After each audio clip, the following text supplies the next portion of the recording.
हरे कृष्णा। इस बार 17 सितंबर 2025 को इंदिरा एकादशी आ रही है। यह पितृपक्ष में आने वाली अत्यंत महत्वपूर्ण एकादशी है, जिसका पालन करके व्यक्ति अपने पूर्वजों को मोक्ष प्रदान करवा सकता है, उन्हें अनंत पुण्य फल अर्पित कर सकता है। अश्विन मास के कृष्ण पक्ष में आने वाली इंदिरा एकादशी श्राद्ध के समय में आती है और इसीलिए इसका पालन भी शास्त्रोक्त विधि से पूर्ण नियम अनुसरण करना चाहिए। हमारे शास्त्रों में वर्णन आता है कि अगर किसी की मृत्यु एकादशी के दिन हो जाती है तब पर भी उनकी श्राद्ध क्रिया एकादशी के दिन नहीं करनी चाहिए, क्योंकि एकादशी वाले दिन पितृगण भी अन्न युक्त भोजन स्वीकार नहीं करते हैं। इसलिए आप उनका श्राद्ध द्वादशी के दिन कर सकते हैं या फिर सर्वपितरी अमावस्या वाले दिन कर सकते हैं। तो आखिर इस एकादशी का पालन कैसे करना चाहिए, इसी विषय में आज हम बात करेंगे। तो चलिए आज के इस वीडियो में जानते हैं कि इस बार इंदिरा एकादशी का पालन करने की शास्त्रोक्त विधि क्या है। आइए आज का वीडियो आरंभ करते हैं। इस बार इंदिरा एकादशी आ रही है 17 सितंबर 2025 बुधवार के दिन, और इस एकादशी का पालन करने का समय रहेगा अगले दिन यानी 18 सितंबर 2025 गुरुवार के दिन सुबह 6:12 से लेकर 10:18 के बीच में। आइए अब देखते हैं कि इस एकादशी का पालन कैसे करना चाहिए। इस एकादशी के महात्म्य का वर्णन करते हुए भगवान श्री कृष्ण कहते हैं कि जो भी व्यक्ति इस एकादशी का श्रद्धा और नियम पूर्वक पालन करता है वह अपने पूर्व और वर्तमान जन्म के सभी पाप कर्मों से मुक्त हो जाता है। इस मास में जो भक्त पूर्ण श्रद्धा से संकल्प लेकर एकादशी का व्रत पालन करते हैं उन्हें अनंत गुना अधिक फल पुण्य प्राप्ति होती है। एकादशी के एक दिन पहले यानी दशमी के दिन सूर्यास्त से पहले भोजन ले लेना चाहिए। उसके बाद अपने मुंह, हाथ और दांतों को अच्छे से स्वच्छ करके अपने मन तथा इंद्रियों को नियंत्रित करके परम भगवान श्री कृष्ण के ऊपर ध्यान केंद्रित करते हुए स्वयं को एकादशी व्रत का पालन करने के लिए तैयार करना चाहिए। एकादशी के दिन प्रातः ब्रह्म मुहूर्त में उठ जाएं। ब्रह्म मुहूर्त यानी कि सूर्योदय से कम 1.5 घंटा पहले यह समय आध्यात्मिक साधकों के लिए सबसे अच्छा माना जाता है और इसी वजह से अष्टांग हृदय सूत्र 2.1 में कहते हैं, स्वच्छ मनुष्य को अपनी आयु की रक्षा के लिए ब्रह्म मुहूर्त में उठना चाहिए। उठने के बाद स्नान इत्यादि से निवृत्त होकर शुद्ध कर लीजिए। अगर संभव हो तो आप किसी पवित्र नदी में स्नान करें और अगर संभव ना हो तो आप अपने स्नान के जल में ही गंगा जल मिला लें और उस जल से स्नान करें। अब स्नान करने के बाद आपके घर में जो पूजा का स्थान है या मंदिर है उसे और उसके आसपास के स्थान को स्वच्छ कर लें। फिर अपने गुरु को स्मरण करते हुए और श्री हरि की जयकारा करते हुए घंटी बजाकर भगवान को जगाएं। जगाकर सबसे पहले उन्हें कोई भी मीठे पदार्थ का भोग लगाएं। जब तक भगवान भोग स्वीकार करते हैं तब तक आप भगवान की प्रातःकालीन मंगल आरती करने की संपूर्ण तैयारी कर लें। अब 15 मिनट बाद भगवान के पास से भोग ले लीजिए, फिर मंगला आरती करें या फिर उसका दर्शन करें। अगर आप मंगला आरती नहीं कर सकते तो आप अपनी जो भी प्रातःकालीन दैनिक पूजा करते हैं वह संपन्न कर लीजिए। उसके बाद आप भगवान के समक्ष हाथ में गंगा जल लेकर एकादशी व्रत का संकल्प लीजिए और संकल्प लेते हुए भगवान से प्रकार प्रार्थना कीजिए, हे प्रभु, आपकी प्रसन्नता हेतु और अपने शुद्धिकरण हेतु मैं इस एकादशी का पालन करने जा रहा हूँ। इस दिन मैं भोजन से विरक्त रहूंगा और अगले दिन अन्न ग्रहण करूंगा, तो कृपया मुझे अपनी शरण में लीजिए। इस प्रकार संकल्प लेकर हाथ में रखे हुए गंगा जल को अब तुलसी के पौधे में अर्पित कर दें और अब समय है तुलसी देवी की पूजा आराधना करने का।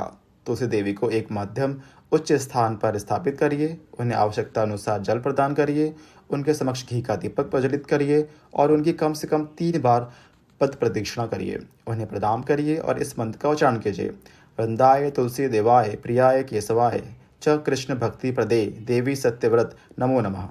इस मंत्र का अर्थ है कि हे तुलसी देवी, आप भगवान केशव की प्रिया हैं। हे कृष्ण भक्ति प्रदान करने वाली सत्यवती देवी, आपको मेरा बारंबार प्रणाम है। अब समय है उनके समक्ष बैठकर हरे कृष्ण महामंत्र का जाप करने का। हरे कृष्ण हरे कृष्ण हरे कृष्ण हरे राम हरे राम हरे राम। इस महामंत्र की अधिक से अधिक संख्या में माला का जाप करना चाहिए और यही एकादशी के दिन अपने करके योग के सबसे महत्वपूर्ण कार्य है। इसलिए संपूर्ण दिन में या फिर प्रातःकाल में इस महामंत्र की कम से कम 10, 16, 25 या 32 माला का जाप करें। जब समाप्त करने के बाद एकादशी कथा सुनिए। कथा सुनते हुए अपने मन में भगवान श्री हरि विष्णु का स्मरण करिए और एकाग्र चित्र होकर एक स्थान पर बैठकर आरंभ से अंत तक ध्यानपूर्वक इस कथा का श्रवण करिए। कथा श्रवण के बाद अब आप अपने दैनिक कार्य समाप्त कर सकते हैं। दोपहर या दिन के समय में श्रीमद् भागवत या भगवत गीता का पाठ करिए। एकादशी के दिन अधिक से अधिक भगवान श्री कृष्ण की लीलाओं और शिक्षाओं का श्रवण तथा पाठन करना चाहिए। भगवान की लीलाएं श्रीमद् भगवत में हैं और शिक्षाएं भगवत गीता में हैं। इस एकादशी के दिन हम उपवास का पालन करते हैं और यह उपवास 3 प्रकार के होते हैं, निर्जला, सजल और सफल। निर्जल यानी जिसमें एकादशी के संपूर्ण दिन में अन्न और जल दोनों का ही त्याग कर दिया जाता है। इस दिन पानी की एक बूंद भी नहीं ली जा सकती और अगले दिन पारना के बाद ही जल और भोजन लिया जाता है। दूसरा उपवास है सजल, जिसमें आप उपवास में मात्र जल ही लेते हैं और कुछ नहीं। और फिर तीसरे प्रकार का उपवास होता है जिसे सफल उपवास कहते हैं। इसका पालन करते समय भक्त जल, दूध, फलों का रस, एकादशी प्रसाद ले सकते हैं। कि अगर आप चाय कॉफ़ी पीते हैं तो प्रयास करना चाहिए कि एकादशी के दिन चाय कॉफ़ी ना पिएं। बाहर के कोल्ड ड्रिंक्स, धूम्रपान, यह सब कुछ बिल्कुल भी नहीं लेना चाहिए। और इस प्रकार आप अपनी शारीरिक क्षमता के अनुसार और आप जिस परिस्थिति में हैं उसके अनुसार आप किसी भी प्रकार का उपवास पालन कर सकते हैं, लेकिन किसी भी स्थिति में अन्न ग्रहण नहीं करना चाहिए। अब संध्या के समय अपने घर में तुलसी देवी की आरती कीजिए। आरती के दिन आप जितनी अधिक तुलसी सेवा कर सकते हैं उतनी करनी चाहिए। इस दिन आप प्रातःकाल में तुलसी जल दान भी कर सकते हैं। संध्या के समय उनके समक्ष घी या तेल का दीपक प्रज्वलित करें, धूप और पुष्प अर्पित करें और फिर उनके स्तोत्र या आरती करें। मंदिर में भगवान के समक्ष भी दीपक और धूप अर्पित करें। उनके समक्ष बैठकर हरे कृष्ण महामंत्र का कीर्तन करें। परिवार के सदस्यों के साथ बैठकर भगवान की कथा सुनें। हमारे शास्त्रों में एकादशी व्रत की रात्रि के समय जागरण करने के लिए बताया गया है। हरि कथा सुनते हुए, करते हुए और भगवान के पवित्र नामों का जप करते हुए जागरण करना चाहिए। कर सकें तो सबसे अच्छा है, लेकिन एक वास्तविकता यह भी है कि इस समय हम कलयुग में जी रहे हैं। भक्तों को अपने घर, परिवार और ऑफिस की अनेक जिम्मेदारियां भी होती हैं और ऐसे में सभी के लिए जागरण करना संभव नहीं हो पाता। तो ऐसे में आप रात्रि में विश्राम भी कर सकते हैं। जागरण करना अनिवार्य नहीं है, लेकिन विश्राम करते समय मोबाइल का उपयोग ना करें, बल्कि भगवान का स्मरण और चिंतन करते हुए विश्राम करें। और अगले दिन द्वादशी पर फिर से प्रातःकाल ब्रह्म मुहूर्त में उठ जाएं। एकादशी व्रत का पालन करते हुए 3 दिन यानी कि दशमी, एकादशी और द्वादशी या तीनों तिथियों पर संपूर्ण ब्रह्मचार्य का पालन कीजिए। अगले दिन द्वादशी पर पूर्ण विधि विधान और नियम अनुसार निर्धारित समय के अंदर ही एकादशी व्रत का पालन करें। कई बार लोग पूछते हैं कि अगर किसी घर में सूतक लगा है तो क्या वे एकादशी व्रत कर सकते हैं? तो इसका उत्तर है हाँ, बिल्कुल कर सकते हैं। अगर आपके घर में किसी की मृत्यु हुई है या फिर किसी का जन्म हुआ है तो भी आप एकादशी व्रत रख सकते हैं। बस ध्यान यह रखना होता है कि इस व्रत की आप कोई भी पूजा इत्यादि नहीं कर सकते। आप उपवास रह सकते हैं, हरे कृष्ण महामंत्र अधिक से अधिक जप सकते हैं, एकादशी कथा सुन सकते हैं और भगवद गीता का पाठ भी कर सकते हैं। एक और महत्वपूर्ण प्रश्न, जो कि अगर एकादशी के अगले दिन भी किसी का कोई व्रत हो या उपवास हो तो एकादशी व्रत का पालना कैसे करें? कई बार ऐसा होता है कि द्वादशी तिथि या त्रयोदशी तिथि एक साथ आ जाती है और त्रयोदशी के दिन किया जाने वाला प्रदोष व्रत भी अगले दिन ही पड़ जाता है। कई बार ऐसा भी होता है कि अगर द्वादशी पर प्रदोष ना भी हो तो साप्ताहिक कोई व्रत आ जाता है, जैसे कि गुरुवार, शुक्रवार या सोमवार का व्रत।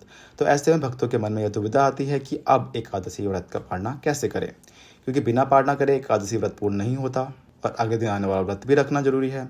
तो ऐसी स्थिति में आपको संशय पड़ने की आवश्यकता नहीं है। इसकी बहुत सरल विधि है। आपके दोनों ही व्रत अति आवश्यक हैं, तो आप यह कर सकते हैं कि एकादशी का पालन करने के लिए द्वादशी के दिन पारणा के प्रातःकालीन सभी नियमों का पालन कर लीजिए। ब्राह्मण भोजन और दान इत्यादि सब कुछ कीजिए। इसके बाद अब आप अपने घर में से एक चावल का दाना लीजिए, उसे भगवान को अर्पित कीजिए। भगवान से प्रार्थना कीजिए कि आप एकादशी व्रत का पालना करने के लिए इस दाने को आपको समर्पित करते हैं, कृपया इसको स्वीकार करें। उसके बाद अगले दिन का जिस भी देवी देवता का हो उन देवी से या फिर शिव जी से प्रार्थना कीजिए कि हे माता, हे प्रभु, मैं अपने एकादशी व्रत का पालना करने के लिए इस एक चावल को स्वीकार कर रहा हूँ। आपके व्रत में मेरी पूर्ण निष्ठा है, इसलिए कृपया आप मेरे इस चावल के दाने को स्वीकार करने का मेरा अपराध मत समझिएगा।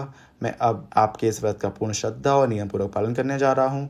आपका आशीर्वाद प्रदान कीजिए। इस प्रकार प्रार्थना करके फिर आप अगले दिन का व्रत भी आरंभ कर सकते हैं। उनकी पूजा अर्चनाओं या विधि विधान से उसका पालन कीजिए और इस प्रकार आप एकादशी व्रत का पालना भी कर लेंगे और अगले दिन का व्रत भी आपका आरंभ हो जाएगा और आपको कोई अपराध भी नहीं लगेगा। तो यह थी आज की एकादशी का निष्ठा और नियम पूर्वक पालन करने की संपूर्ण जानकारी और व्रत विधि। हमें आशा है कि आपको सरल और उपयोगी लगेगी। आपको यह वीडियो कैसी लगी हमें कमेंट से जरूर बताएं। वीडियो को लाइक करें और ऐसे ही कथा, कहानी और जानकारी के लिए हमारे चैनल को सब्सक्राइब करें। धन्यवाद।